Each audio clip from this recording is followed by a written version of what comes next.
Reunión económica. Vicepresidenta Delcy Rodríguez participa en consejos de vicepresidentes sectoriales.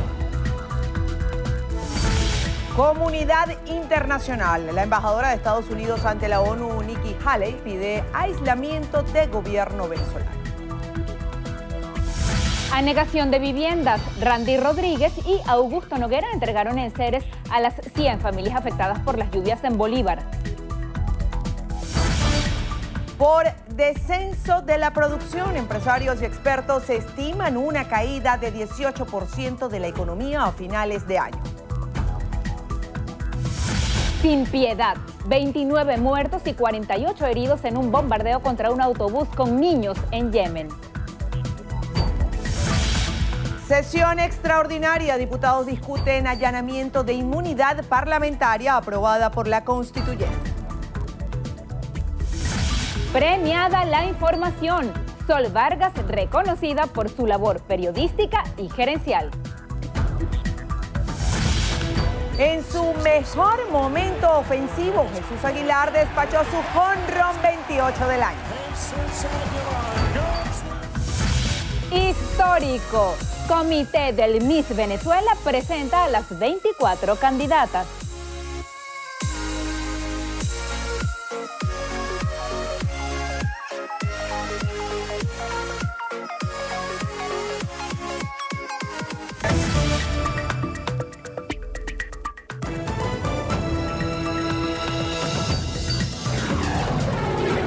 Noticiero Venevisión. Información justa y balanceada. Buenas tardes y bienvenidos a la emisión meridiana de su noticiero Venevisión. Hola, muy buenas tardes. De inmediato, Lirio Pérez y Milagros Zambrano les presentamos lo que es noticia a esta hora. Comenzamos. La Asamblea Nacional realiza una sesión extraordinaria en este momento. Hacemos un contacto para conocer que familiares del diputado Juan Requesens se encuentran allí. Tal como estaba previsto, la Asamblea Nacional va a sesionar para debatir el tema del allanamiento de la inmunidad parlamentaria a los diputados Juan Requesens y Julio Borges. Recordemos que los diputados del... Así es, y se ha dicho que en pocos momentos estarían entonces los familiares realizando un pronunciamiento desde la Asamblea Nacional, quienes también van a analizar todo el tema de la inmunidad parlamentaria que ayer fue suspendida a los diputados Julio Borges también y Juan Requesens. En este momento se realiza la sesión de la Asamblea Nacional en rechazo entonces a la medida que tomara la Asamblea Nacional Constituyente. Continuamos. Y la Asamblea Nacional Constituyente aprobó allanar la inmunidad parlamentaria sin antejuicio de mérito contra los diputados de oposición Julio Borges y Juan Requesens por presuntamente estar implicados en el atentado hacia el presidente Nicolás Maduro. Diana Vázquez nos amplía los detalles. Buenas tardes, Diana. Tras recibir las sentencias emanadas por la Sala Plena del Tribunal Supremo de Justicia, que dictaminaron que los diputados no gozan de inmunidad parlamentaria por supuestamente haber cometido delitos en flagrancia, la directiva de la instancia plenipotenciaria consideró que los hechos fueron consumados y Juan Requesens deberá estar detenido mientras continúe su juicio en tribunales, y Julio Borges tendrá que responder a una orden de captura. No es inmunidad para cometer vagabundería, no es inmunidad para traficar con drogas, no es inmunidad para cometer magnicidio. La inmunidad es solamente para el ejercicio de la función. Por eso es que esta comunicación del Tribunal Supremo de Justicia que envía el presidente Michael Moreno tiene razón. Son hechos que se cometieron públicos y notorios. No tiene el antejuicio de mérito, en este caso no se contempla porque está ya comprobado que estos parlamentarios son parte de ese equipo que trató o que cometió el magnicidio en grado de frustración. Comenzaron desde el mismo día sábado a sugerir autoatentados, a hablar de incidentes, estruendos, supuestos intentos para tratar de minimizar un hecho tan grave como es el asesinato de un presidente de la República y de mucha gente que estaba allí. Durante la sesión de la Asamblea Nacional Constituyente se acordó remitir al Tribunal Supremo de Justicia el documento que autoriza el allanamiento de la inmunidad parlamentaria contra los diputados de Primero Justicia, Julio Borges y Juan Requesens, para que continúen de esta manera las investigaciones y los juicios. Desde el Palacio Federal Legislativo, Diana Vázquez, Noticiero Venevisión. La embajadora de Estados Unidos ante la ONU, Nikki Haley, pidió a la comunidad internacional aislar al gobierno de Venezuela al tiempo que instó a los países de la región a pronunciarse sobre la crisis por la que atraviesa la nación. Así lo manifestó desde el Puente Internacional Simón Bolívar en la frontera con Colombia, lugar que visitó este miércoles para evaluar de primera mano los efectos de la situación humanitaria venezolana.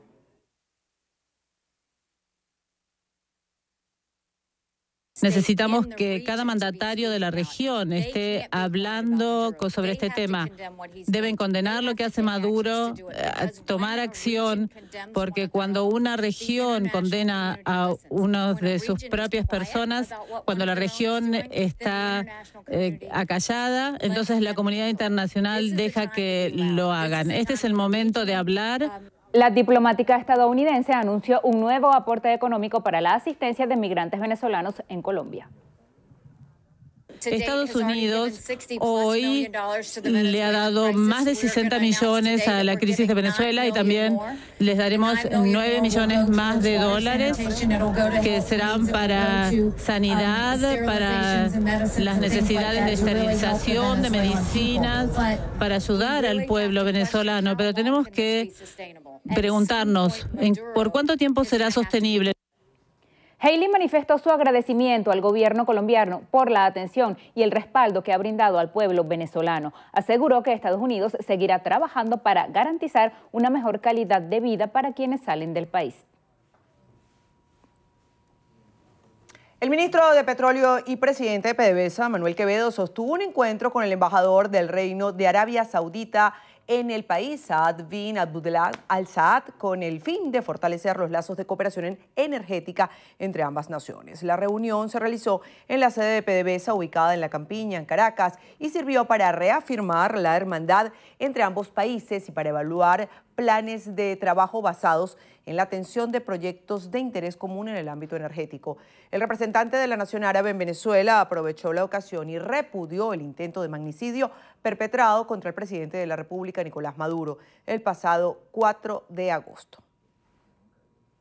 Familiares del diputado Juan Requesens señalaron que aún no han obtenido información oficial de la situación del parlamentario. La Asamblea Nacional realiza una sesión extraordinaria en rechazo a su detención. Nuestro compañero Manuel Covela está en el Palacio Federal Legislativo y nos cuenta. Manuel.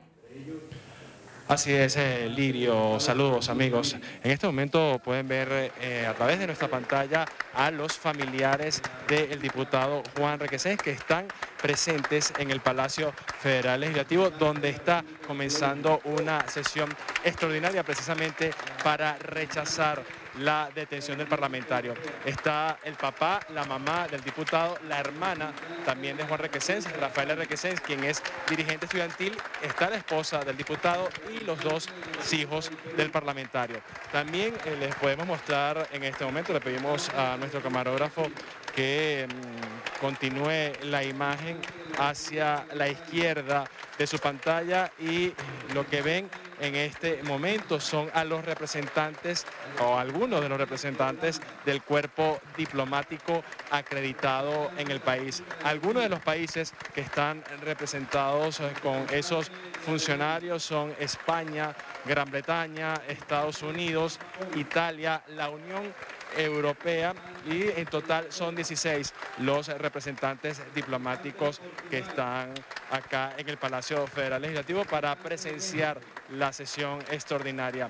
Antes del inicio de este acto parlamentario tuvimos ocasión de conversar con el papá de Juan Requesens y también con la hermana. Señalan que aún no han obtenido información oficial sobre el paradero y las condiciones de Juan Requesens, aunque la hermana, que recuerden, fue detenida junto al parlamentario y horas después fue liberada, señaló que la última vez que lo vio estaban en el helicoide y ayer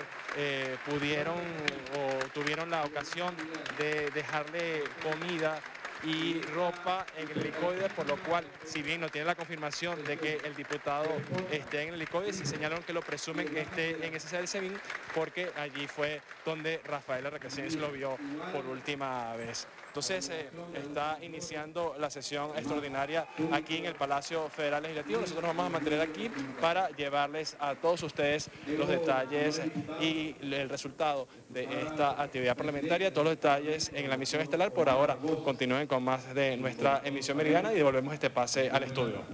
Gracias, Manuel. Y el economista y presidente de la firma Asturmuño Herrera y Asociados, César Aristimuño, prevé que tras la reconversión monetaria coexistirán ambos conos durante un periodo para que los venezolanos se familiaricen con los nuevos billetes. Se nos ha informado de que los billetes de 1.000 a 100.000 van a seguir en circulación, coexistiendo. Ambos conos. Ambos conos. ¿Entiendes? El billete de 1.000, el billete de 10.000, el billete de 20.000, el billete de 50.000. El de 100.000 hoy por hoy definitivamente está representado dentro de lo que es pues las monedas del nuevo cono monetario. Entonces eso va a permitir un poco flexibilizar de una u otra manera la capacidad de pago, siempre y cuando, por supuesto, existan pues suficientes monedas y billetes que circulen en el país.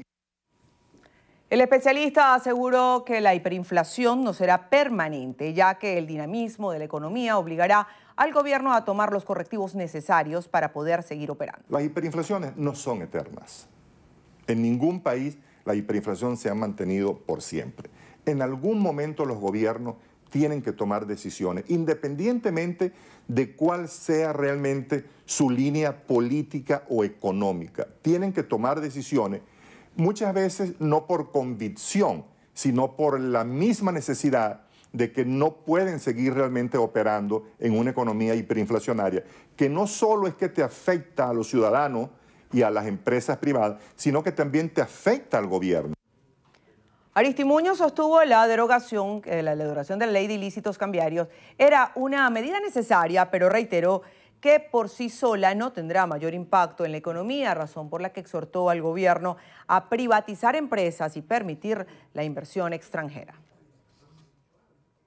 En Argentina, el Senado de ese país rechazó esta madrugada el proyecto de ley para legalizar el aborto, una medida que había sido aprobada en primera discusión por la Cámara de Diputados el pasado 14 de junio. Abigail Hermo, de nuestro canal aliado Telefe, nos cuenta más detalles sobre la histórica jornada. Un debate histórico sobre la despenalización del aborto tuvo lugar en el Congreso Nacional Argentino. Senadores rechazaron por 38 votos contra 31 la ley de aborto legal, seguro y gratuito. Sueño para esas mujeres que nunca tengan que tomar la difícil decisión de interrumpir un embarazo. Pero si tienen que hacerlo, quiero que lo hagan seguras, quiero que lo hagan acompañadas. Lo rechazamos porque no brinda soluciones reales a los problemas que atraviesan la mujer con un embarazo no deseado. Lo rechazamos porque es inconstitucional. Algunos dicen que fue mi hija, una militante feminista, la que me hizo cambiar de opinión. No, no fue mi hija. ¿Quieren saber quiénes fueron los que me hicieron cambiar de opinión? Fueron las miles y miles de chicas que se volcaron a la calle, verlas abordar la cuestión feminista. Tras 16 horas de debate, terminó la sesión y comenzaron los incidentes en las calles. Mientras la mayoría de los manifestantes se retiraban, cerca de las 3:30 de la madrugada, solo algunos comenzaron una fogata y a tirar botellas del otro lado del vallado de seguridad. Por estos hechos hay 8 detenidos, entre ellos 7 hombres y una mujer. Informó Abigail Hermo para la Alianza Informativa Latinoamericana. Gracias, Abigail. El presidente de Argentina, Mauricio Macri, aseguró que el debate sobre el aborto va a continuar horas después de que el Senado rechazara su despenalización y apostó por trabajar para promover una mayor educación sexual en la nación. Así lo afirmó la prensa tras una reunión en la Casa Rosada. El mandatario argentino además manifestó que en su país se ha avanzado en la construcción del diálogo y la tolerancia. Siento que ayer demostramos que hemos madurado como sociedad, que hemos podido dar un debate con la profundidad y la seriedad que todos los argentinos esperábamos. Y que más allá del resultado, eso significa que ganó la democracia.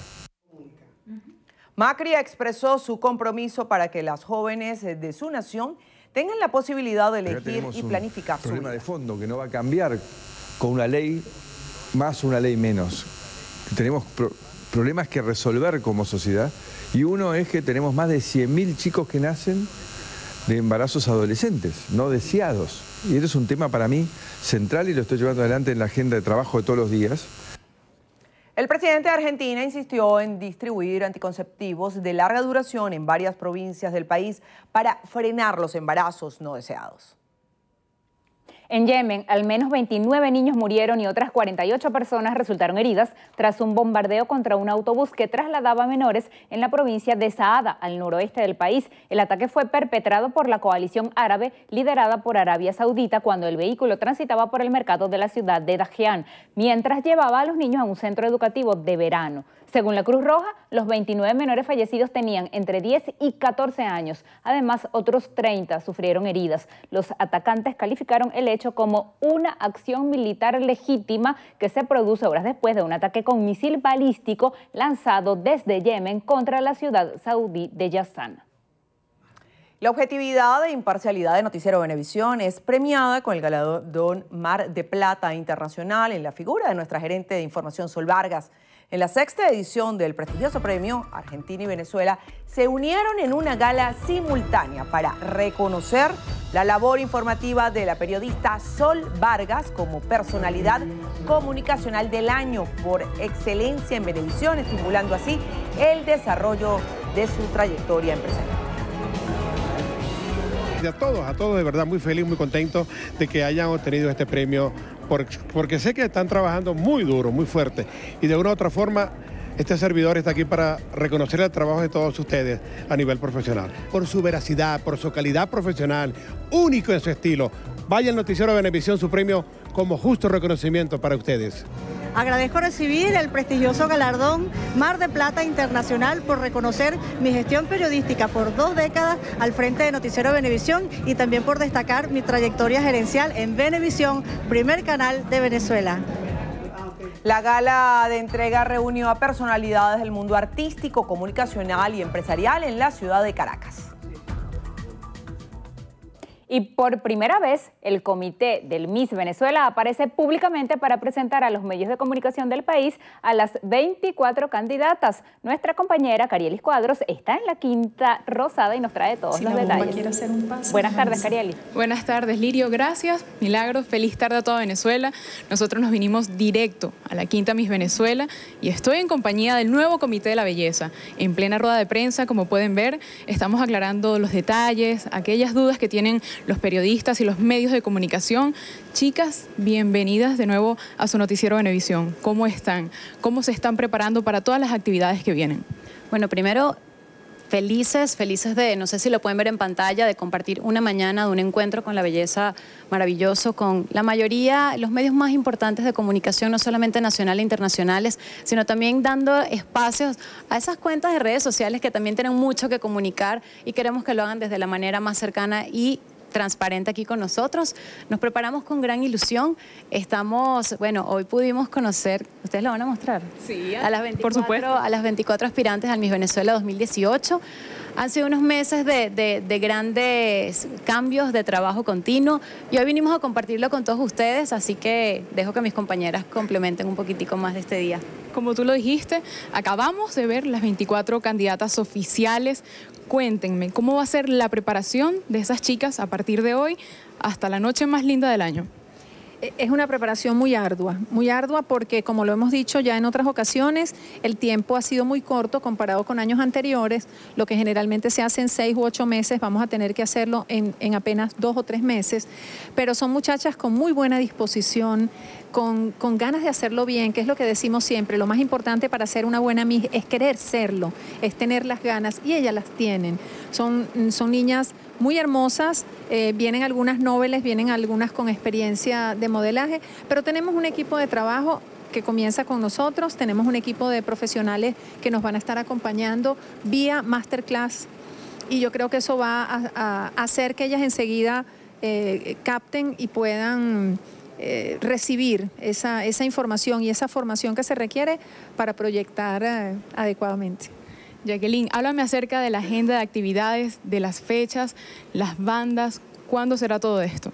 Bueno, pudimos adelantar que la designación de bandas va a ser el próximo 18 de agosto, por supuesto en un programa transmitido por Sábado Sensacional, dentro de Sábado Sensacional, y bueno, ahí podremos conocer mucho más a nuestras 24 aspirantes y de manera fortuita obtendrán su representación al Estado que les sea designado.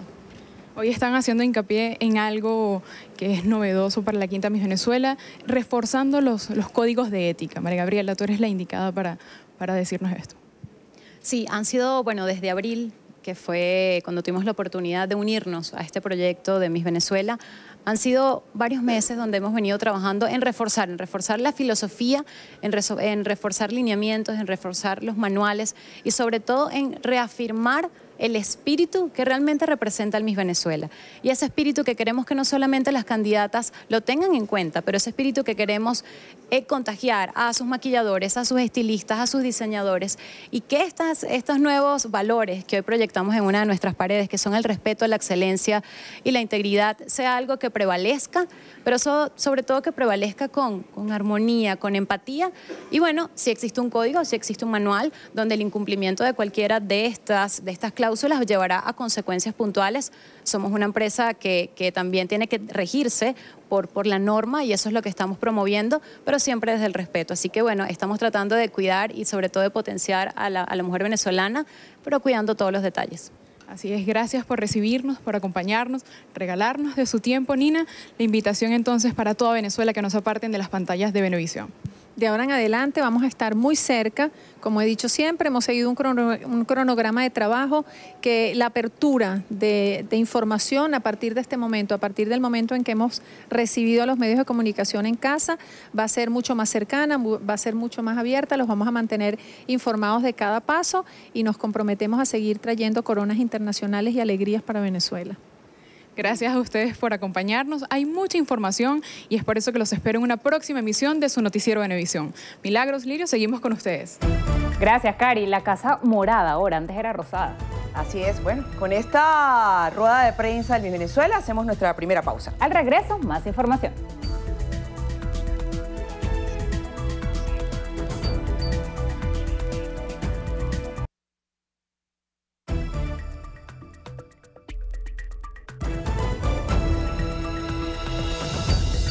Continuamos con las informaciones. El ministro de Transporte, Hipólito Abreu, informó que como parte de un plan de recuperación del metro de Caracas, se tiene previsto que en el lapso de 3 semanas se incorpore un número de trenes a la línea 1 de este sistema de transporte subterráneo con el fin de mejorar sus niveles de operatividad. Abreu destacó que el plan de recuperación ha registrado avances en los últimos días en las líneas 2 y 3 de este sistema. Indicó que antes existía un problema de automatismo que obligaba a los trenes a avanzar a una velocidad de 40 kilómetros por hora. Aseguró que los mismos ahora alcanzan los 80 kilómetros y pueden realizar el recorrido de la línea 3 en 17 minutos en vez de 25. Representantes del sector privado del país vaticinan la caída de 18% de la economía a finales de este año debido al descenso de la producción. Euclides Sotillo nos tiene el reporte. Buenas tardes, Euclides.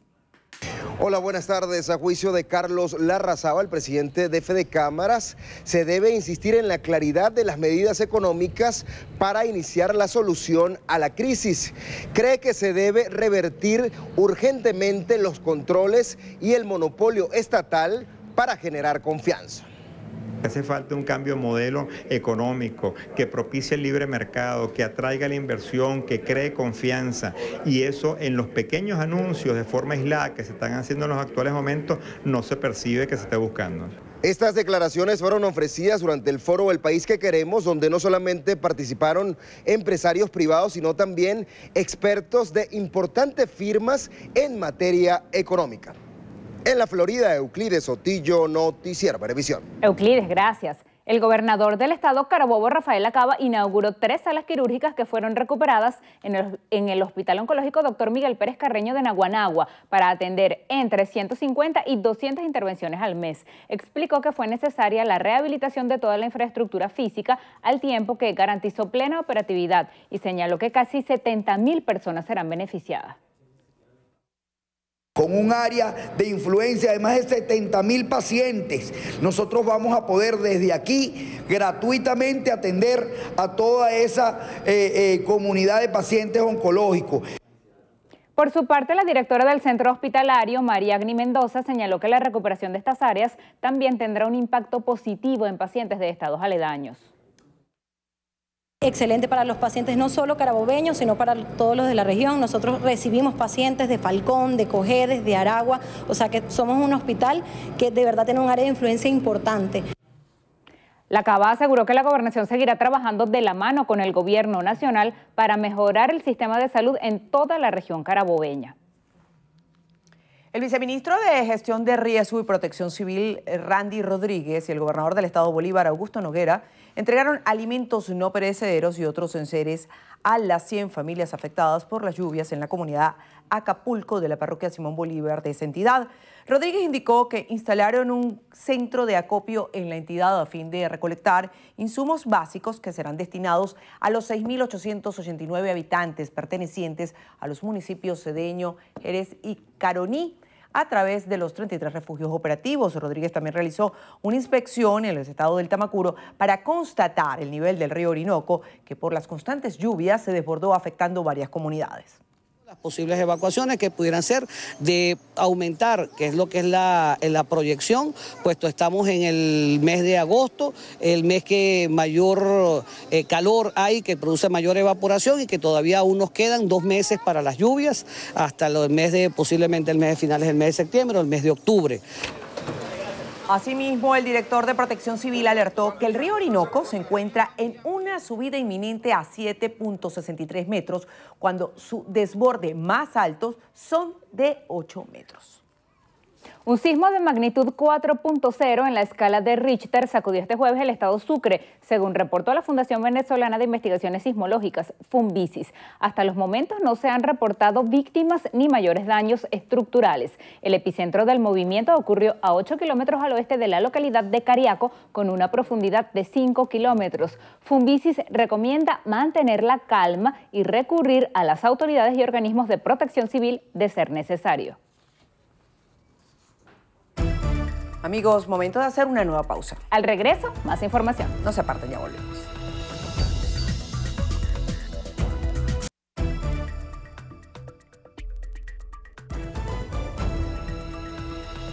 Continuamos. La situación política y el estado de los servicios públicos son los 2 temas fundamentales que son analizados en pleno del Partido Nuevo Tiempo. Así lo informó el presidente de la organización política, Manuel Rosales. Santiago Gutiérrez con los detalles.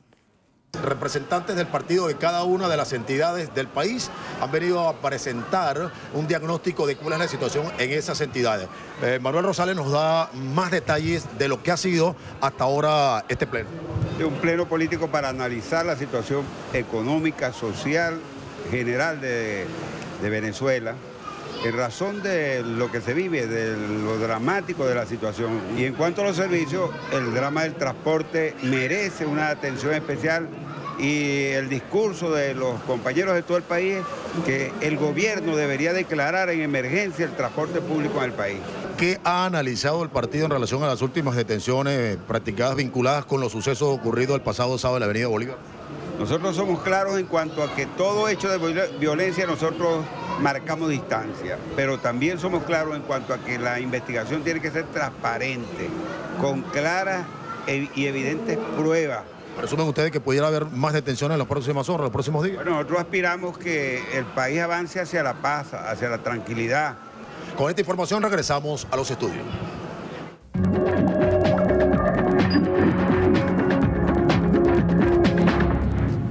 Iniciamos el recorrido por las notas internacionales en lo que pasa en el mundo. En Nicaragua, un grupo de 11 expertos en derechos humanos de la ONU exhortó al gobierno de Daniel Ortega a detener la represión en ese país tras 100 días de protestas que habrían dejado 317 muertos y 1.830 heridos. En un comunicado, los relatores señalaron que la situación está creando un ambiente de temor e incertidumbre entre diferentes comunidades y entre representantes de la sociedad civil. Los expertos además exhortaron al Ejecutivo a desmovilizar a los grupos paramilitares. En Indonesia subió a 259 el número de muertos por el terremoto de magnitud 6.9 que azotó el pasado domingo la isla de Lombok y al que siguió este jueves un nuevo sismo de magnitud 5.9. Según autoridades, más de 1.000 personas han sido hospitalizadas y otras 270.000 tuvieron que ser desplazadas. El temblor afectó a los edificios que ya se registraron afectados por el anterior movimiento telúrico. El movimiento islamista Hamas dio por finalizada la escalada de ataques tras el lanzamiento de 180 cohetes contra Israel desde la tarde de ayer, lo que provocó una veintena de heridos. En respuesta, la aviación israelí bombardeó masivamente la franja de Gaza en la madrugada de hoy con ataques contra 150 objetivos, provocando 3 muertos y 20 heridos. En Estados Unidos, las autoridades de California advierten que puede llevar hasta septiembre contener el mayor incendio de la historia de la entidad, que ya ha arrasado un área del tamaño de Los Ángeles. El fuego, conocido como Mendocino Complex, ha sido controlado 47%. Sin embargo, en las últimas 24 horas siguió expandiéndose en algunos frentes y arrasó cerca de 4.000 hectáreas de terreno. En Portugal, 1.400 bomberos continúan luchando contra el incendio forestal del Algarve, declarado el pasado viernes, que ya ha alcanzado un perímetro de más de 100 kilómetros. Hasta el momento, 299 personas se encuentran evacuadas. Asimismo, el número de heridos es de 35 leves, entre ellos 19 bomberos y 16 civiles, y una mujer de 72 años que tiene quemaduras graves. Y los dejamos con coloridas imágenes de Ecuador, donde arrancó la tercera edición de la Fiesta de la Luz en el Centro Histórico de Quito. Bajo la técnica de mapping, las fachadas de 19 iglesias y edificios tradicionales serán iluminadas con obras de arte de 12 ecuatorianos y 6 extranjeros. Se espera que más de 2 millones de personas asistan a este espectáculo que se realizará hasta el próximo 12 de agosto. Pausa. Al regreso. Nuevo guardavalla. Mejor portero del Mundial de Fútbol es fichado por el máximo campeón de Europa. Los detalles en minutos con Gregorio Rojas.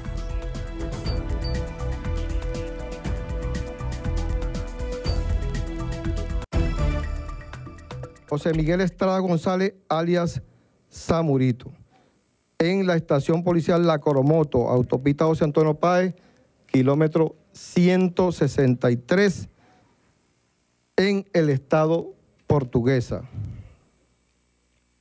Por supuesto, nosotros queremos presentar un video donde se evidencia, en primer lugar, las investigaciones realizadas por nuestros funcionarios del punto de vista planimétrico de la trayectoria que tenían planificada los terroristas sicarios para que ambos drones de manera simultánea llegaran a la tarima presidencial, y seguidamente el video donde, gracias a los inhibidores que utiliza la Guardia Honor Presidencial y al descontrolarse el dron del grupo Bravo, explota en el edificio Don Eduardo. Adelante, video.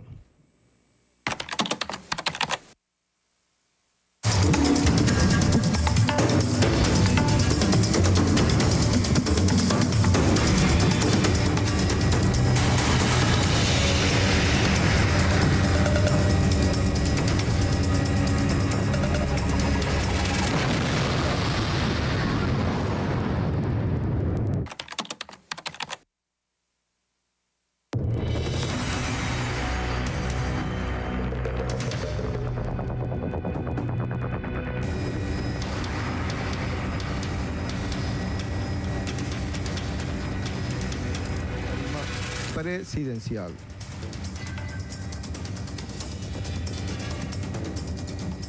Y que debido a los inhibidores, porque cuenta la Guardia Honor Presidencial para estos efectos, evitó que llegara arriba de la tribuna. Grupo Bravo, en la esquina de Curamichate, pierde control de la aeronave y explota en el piso 1 del edificio Don Eduardo. Allí es donde se activa la inteligencia social y se captura a esas dos personas. Tenemos varias personas solicitadas de la investigación. Estas personas que aparecen en pantalla, hemos elaborado sendos afiches, más de 50.000 afiches, que estamos distribuyendo en todo el territorio nacional. Personas terroristas, sicarios, y que estamos solicitando también a través de los mecanismos establecidos las órdenes de captura internacional. Raider Alexander Russo Márquez, alias Pico, Osman Alexis Delgado Taboski, planificador y financista de esta operación que se encuentra en Estados Unidos de Norteamérica. Gilmer Alberto Escalona Torrealba, alias Pastor, explosivista. Y Gregorio José Yaguas Monje, alias Latino, explosivista, que se encuentran en fuga. También estamos liberando orden de captura contra el coronel retirado Osvaldo Valentín García Palomo. También queremos informar que tenemos otros solicitados. Alcira Marina Carrizo de Colmenares. Virginia Antonieta da Silva Pioporta, alias Génesis. Henriber Emmanuel Rivas Viva, alias Morfeo. Elvis Arnaldo Rivas Barrios. David Alexander Beamún Álvarez. Este último fue quien alquiló la oficina en el Centro Empresarial Cipreses, y estas personas también se encuentran involucradas en el financiamiento, pago de hoteles, de alimentos, estadía de los terroristas acá en la ciudad de Caracas.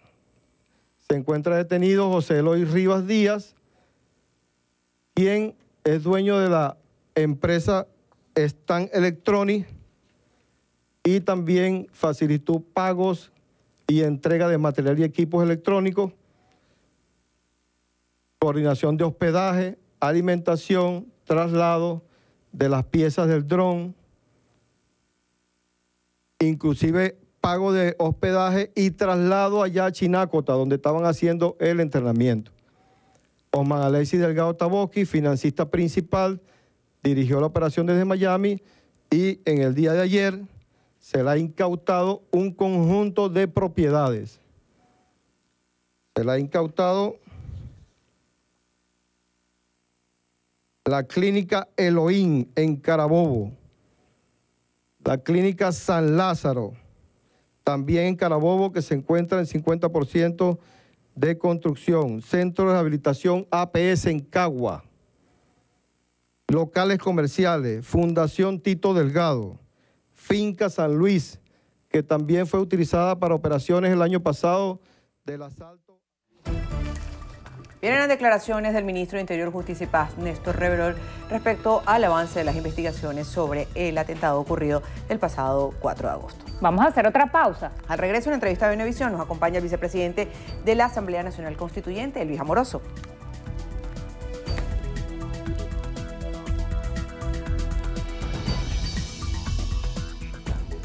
Entrevista Venevisión, líder en opinión, por tu canal independiente, Venevisión.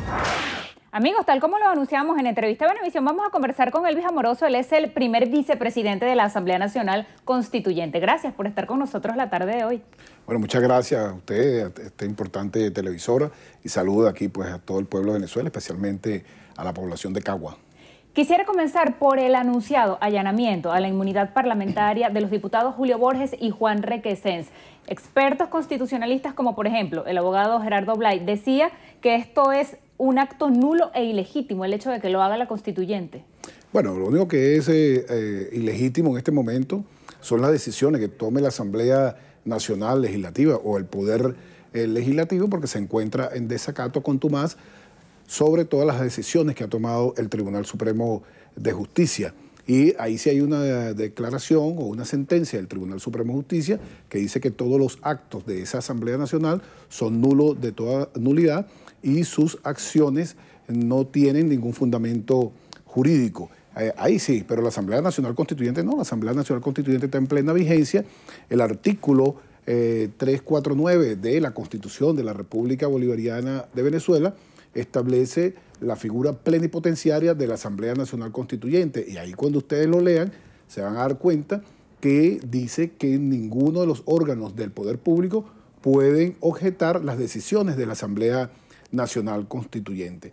Y lo que tiene que ver con la figura del allanamiento y de la inmunidad de los parlamentarios y otros funcionarios públicos data de muchos años. Incluso nosotros, desde 1811, en nuestra primera Constitución, ya se habla de la inmunidad de los parlamentarios, pero también en la historia mundial, que data pues del siglo medio, también se habla de la figura de la inmunidad, pero también del allanamiento a los parlamentarios y a los altos funcionarios, para evitar que un funcionario público, un diputado, un senador o una senadora o diputada o un gobernador o un ministro cometa fechoría o cometa algún delito amparado en la figura de la inmunidad.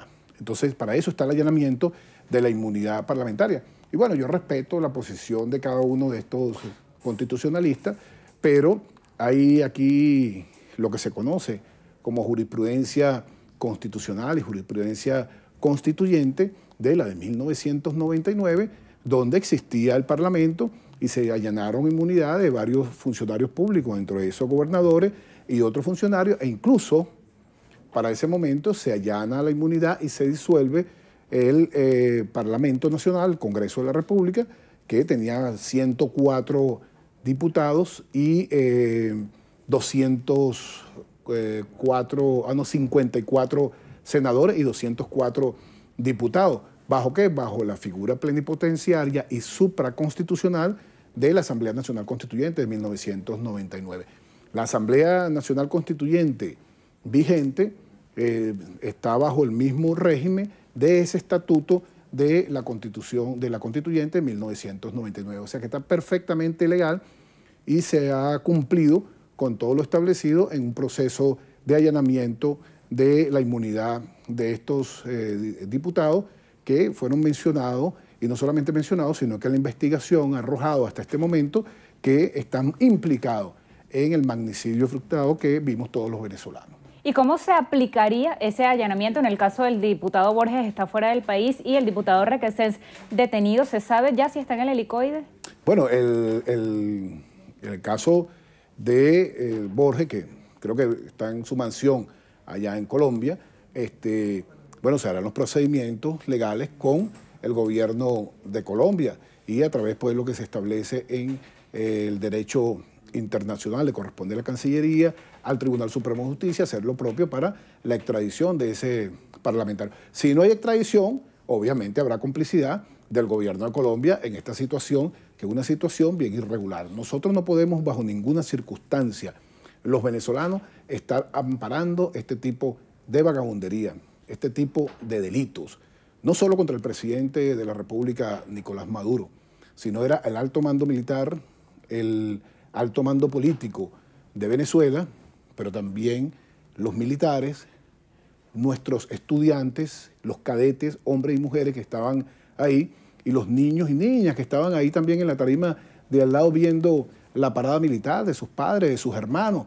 Entonces nosotros no podemos permitir bajo ninguna circunstancia esta situación, independientemente de la posición política, porque ahora vemos la Asamblea Nacional Legislativa que va a hacer una sesión para, en vez de repudiar el hecho del magnicidio, entonces lo que van es apoyar a los cómplices del magnicidio. Cosa verdaderamente insólita. Nosotros los que hemos sido parlamentarios de hace tiempo, hemos vivido, igual que ustedes los periodistas, situaciones de allanamiento de inmunidad en el Parlamento.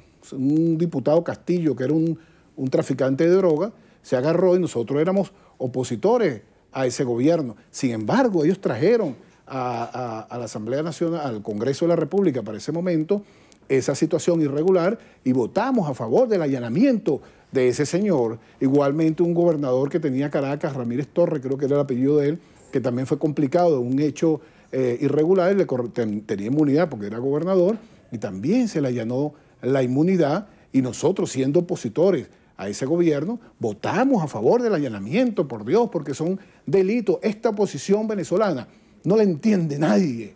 Verdaderamente es una oposición que lo que hace es amparar cualquier delito que sea en contra del gobierno nacional, el caso un magnicidio. Eso yo lo que hago es un llamado a la reflexión y a los constituyentes, y a los abogados constitucionalistas, para que analicen esta situación. Aquí hay suficiente jurisprudencia que le da facultad a la Asamblea Nacional Constituyente, como ocurrió en el día de ayer, para solicitar, para aprobar el allanamiento, y procede ahora el juicio contra estos dos diputados. En la oposición internamente ha habido varias reacciones, han condenado la violencia, venga de donde venga, pero también hay dudas acerca de la versión que ofrece el presidente Maduro sobre esa tesis del intento de magnicidio. Y también desde fuera, por ejemplo, el secretario general de la OEA, Luis Almagro, duda de lo que dice el presidente Maduro. ¿Usted qué piensa? Bueno, Almagro puede decir cualquier cosa. Almagro, lo que si tuviese dignidad, lo que debería renunciar a ese cargo. Él no es, Almagro ya no es ni siquiera contra el presidente Nicolás Maduro, es contra todos los venezolanos. Él tiene una fobia contra Venezuela, contra todos los venezolanos. Ya ese señor puede decir cualquier tontería. La verdad que qué lástima que un organismo como este tenga a una persona tan mediocre como el señor Almagro. Pero bueno, esa es su opinión, ¿no?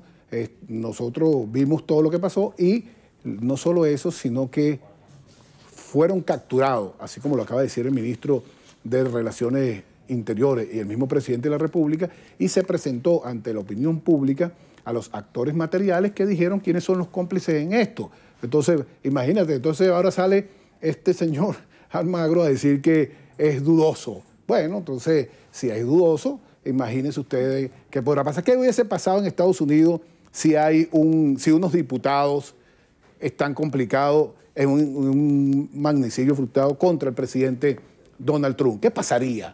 ¿Lo van a dejar libre?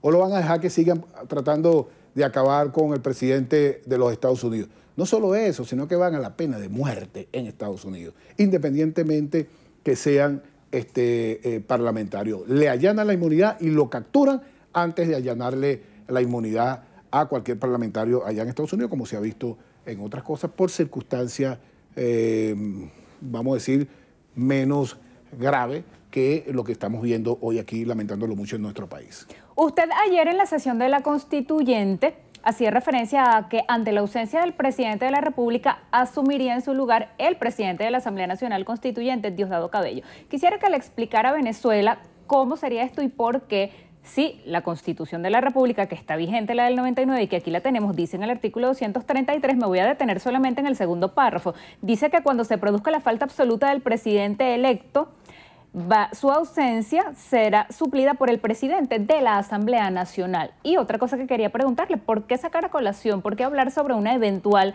ausencia del presidente? No, eso fue lo que yo dije precisamente, no que era Diosdado Cabello. Lo que dije que en las declaraciones del autor material del magnicidio, dijo que iba a ser el día 5 de julio, dijo él. Y el día 5 de julio estaban todos los poderes ahí. Todos los poderes y la cadena de mando, incluyendo al presidente de la Asamblea Nacional Constituyente, Diosdado Cabello. Si esa bomba o esas bombas que pusieron en los drones hubiese explotado ahí el 5 de julio, acaba con la cadena de mando. ¿Y a quién le correspondía? Que era el único que no estaba ahí, al presidente de la Asamblea Nacional, al actual presidente de la Asamblea Nacional. Eso también causa suspicacia, fue lo que yo dije. Eso causa suspicacia porque si acaban con la cadena de mando, entonces sería el señor presidente de la Asamblea Nacional, el que sería presidente de la República, y entonces ahí sí saldría toda esta complicidad de la derecha internacional y de la derecha macabra de aquí de Venezuela, diciendo que el señor era el presidente. Eso fue lo que yo dije, no que era Diosdado Cabello. A Diosdado Cabello le correspondería, por supuesto, porque es la máxima autoridad en el derecho constitucional venezolano, porque es el presidente de la Asamblea Nacional Constituyente. Pero en este caso, Diosdado Cabello también estaba en la tarima del 5 de julio y no llegó aquí a la tarima de en la plaza... El 4 de agosto. El 4 de agosto, yo tampoco. Pero porque se sentía mal para ese momento. Pero si hubiese ocurrido el 5 de julio, que sí estaban todos, ¿a quién le toca? A el presidente de la Asamblea Nacional.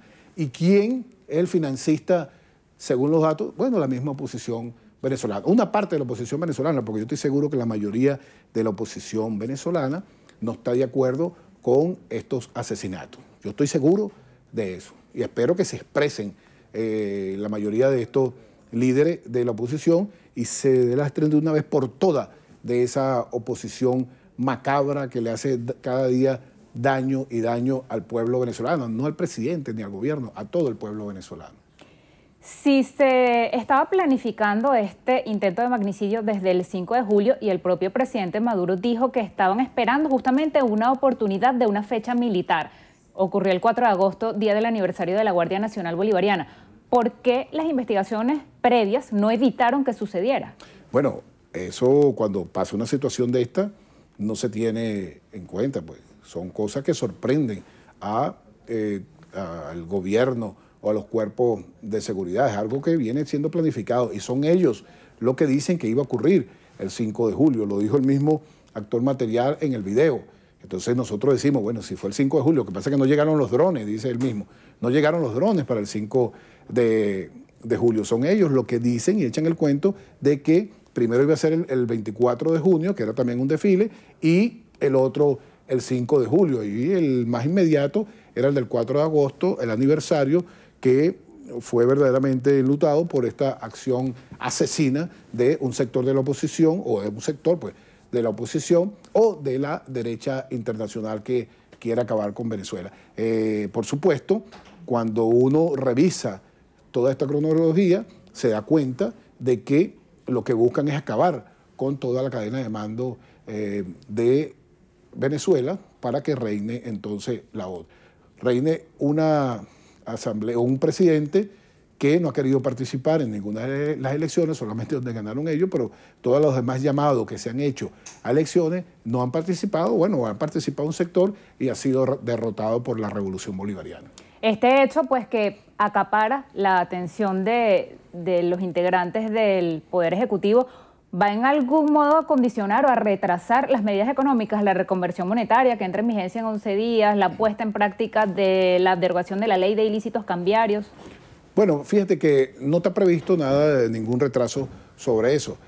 Todo lo contrario, viene avanzando y esas son unas de las cosas que viene atacando la oposición venezolana y también sus aliados en distintas partes del mundo, porque saben que estas medidas van a repuntar y van a fortalecer la economía venezolana, va a permitir que personas venezolanos o extranjeros que quieran invertir en nuestro país lo puedan hacer libremente sin tener una penalidad como la ley contra los ilícitos cambiarios, y por supuesto la reconversión monetaria va a tener un efecto importantísimo en nuestra economía porque va a ponerle un freno a ese dólar colombiano, ese dólar de Cúcuta que afecta por supuesto a nuestra economía y que se ha llevado el dinero de los venezolanos para allá. Eso está en pie, esperamos que se haga con la prontitud que requiere la situación económica de nuestro país, así como lo ha anunciado nuestro presidente Nicolás Maduro, y esto va a favorecer a todos los venezolanos. Yo desde aquí sí lo que le hago un llamado a los gobiernos, al gobierno de Estados Unidos. Hoy creo que estuvo reunido el canciller con el embajador encargado de Estados Unidos aquí, porque ahí hay unas pruebas bien contundentes, por ejemplo, de este periodista Bailey que dice que participó en las reuniones donde iban a asesinar al presidente de la República y aparte dice él, dele. Entonces, bueno, ahí lo tienen ustedes. Ustedes tienen a ese señor ahí. ¿Qué van a hacer con ese señor? Pregunto yo. ¿Qué van a hacer con ese periodista que participó en eso. Es un delito grave de magnicidio contra un presidente, en este caso Venezuela, pero de cualquier país del mundo. Y también, pues ahí también tiene el financista de esta operación.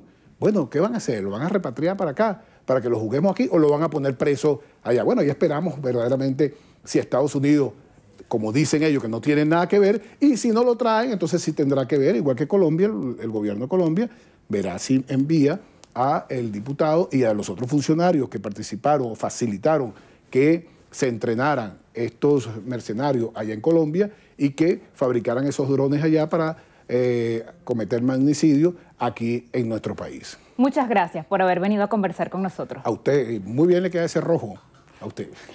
Así despedimos esta entrevista de Venevisión con Elvis Amoroso. Él es el vicepresidente de la Asamblea Nacional Constituyente. Gracias por acompañarnos. Los dejo nuevamente con Milagros Zambrano. Amigos, hasta aquí la presente emisión de Noticiero Venevisión. Recuerden, Noticiero Venevisión Canal 4 reporta. Ustedes deciden. A todos, muy buenas tardes.